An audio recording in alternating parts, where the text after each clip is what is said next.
You're never short on input if you ever try and define what a traditional or a proper sports car really is. Enthusiasts will always have an opinion about what it should have, what it shouldn't have, what it should look like, how fast it should go. And of course, accompanying those particular opinions, you will also have the same number of arguments about this is right and that's wrong. Now, one of the key points about a sports car is it has to be kind of fast, and this is pretty fast. It's not like V8 eyeball squishing power, but it does have plenty of torque and seems to come on most of the time when you want it. It is a little bit hit and miss with the transmission, but over the week that I've had this particular DCT 7-speed transmission, either it's learnt what I like or I've learnt what it likes, because we seem to be getting along reasonably well at the moment. So I can pretty much rely on what gear it's going to be in when I need it to be in a particular gear. When I'm driving around normally, sometimes if I try and rev too fast, it'll kick down too many gears. We'll get 1,000 bazillion RPM, but not much action. But when when we're up against it, it seems to be in the right gear most of the time. And if you try and accelerate when you're doing this sort of speed, so at about 40 to 60, it will give you plenty of oomph pretty much when you need it. So that's one tick in the box for a sports car. Handling.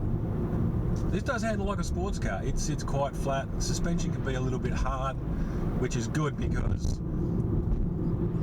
when you buy a sports car, you just have to accept that there are going to be certain compromises.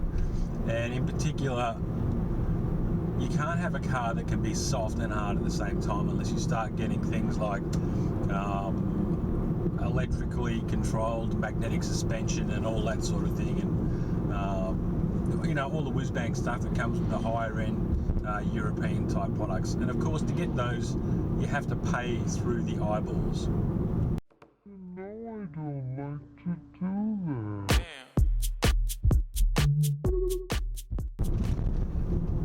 Now, this is a more basic setup.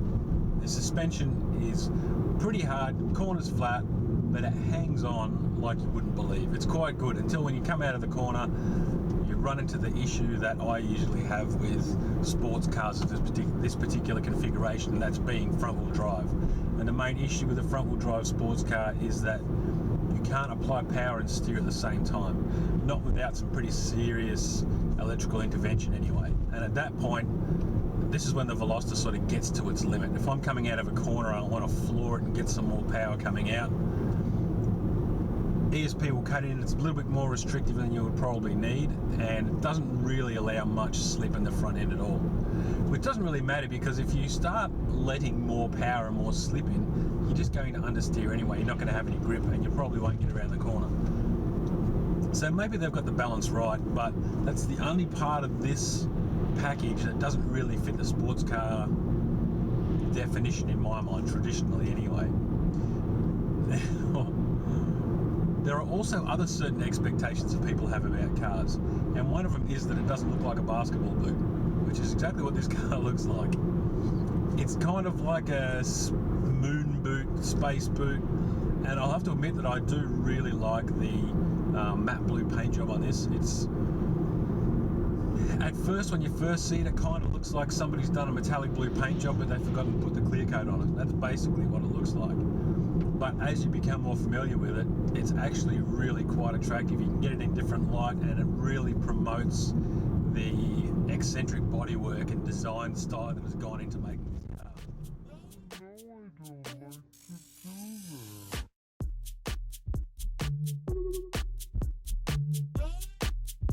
to do that.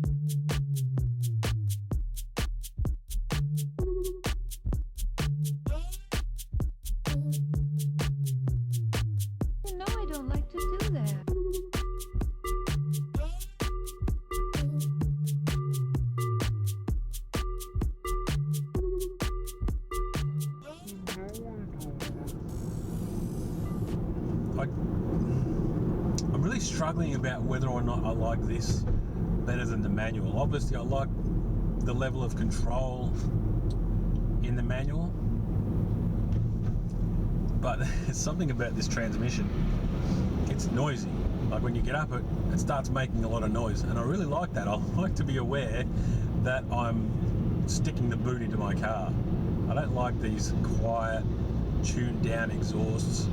I guess that's another criteria that I didn't mention before about sports cars. I want to know that I'm in a sports car.